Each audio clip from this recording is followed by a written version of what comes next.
ฮัลโหลกูไล่ฮอดบ้านนี่นะบ้านกูมีสัญญาณไปเลยสัญญาณอ่อนบ้านกูบ้านเนาะคนในบ้านนี่มีจักรโทรศัพท์เท่านี้แหละ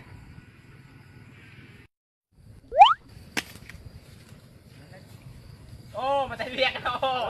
มาช่วยดีไว้นายตาจะโดนรอคือเก่าได้นี่เนาะจูกระซับคือเก่าเนาะฉับโอ้ฉับงามก็งามเลยเนาะเพื่อนเลยโอ้แมงยั่งเลยเดี๋ยวเขาเคินมันตอดเด้มีแมงยั่งนี่นะอย่าตองมันได้มันตอดได้แมงพิชาแดงๆคือเห็บว่ามียั่งนี่นะ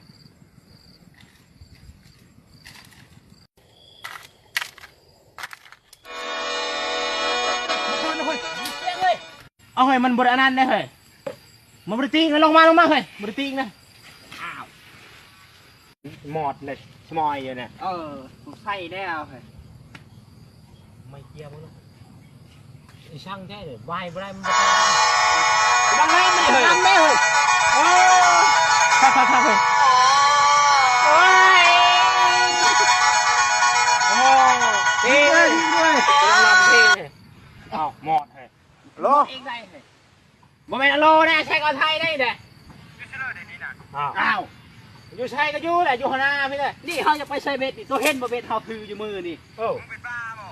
อ้าวมึงได้ชาวบ้านเลยมึงจะตายบ่ยังตายมันเอาพอดที่มันแม่บังดิ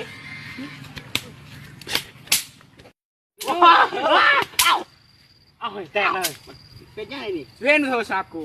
ไอ้ชูจักโทรศัพท์ไปชูจักโทรศัพท์โอ้ยตายแหละโทรศัพท์บ่นี่โอ้พวกปีบานี่เอามันด่าเฮาชนิดเฮากะตีมันแหละมันว่าเฮาเป็นบ้าแม่เขาโทรมานะไปชูจักเราถูก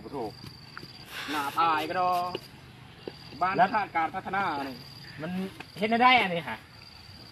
มันโทมันกินข้าวกินน้ำเคี้ยวกับมันแบงัวบ้านเฮานี่บ่มันกินข้าวเลยกินไฟนี่แหละมันเป็นได้อันนี้นะมันกินข้าวกินน้ำกินผักกินยากินกันกับคนนี่บ่โอ้มันละกินเพลอแล้วมันสิง่ายขึ้นจำไม่ติญูอุ่นว่านี่นะโอ้มันก็ซ้ำเก้าเลยแม่มันละง่ายเฮ็ดไม่ได้ใช้ไม่ได้นี่นะใช้แบบอยู่ไกลชำเลิกก็โทรหาเดียวได้นะอยู่ไกลใช้โทรหาได้เว้าน้ำเดียวได้อันบักอันเบาชนีมันมาได้ใช่ผู้ได้ชนีเบาชนี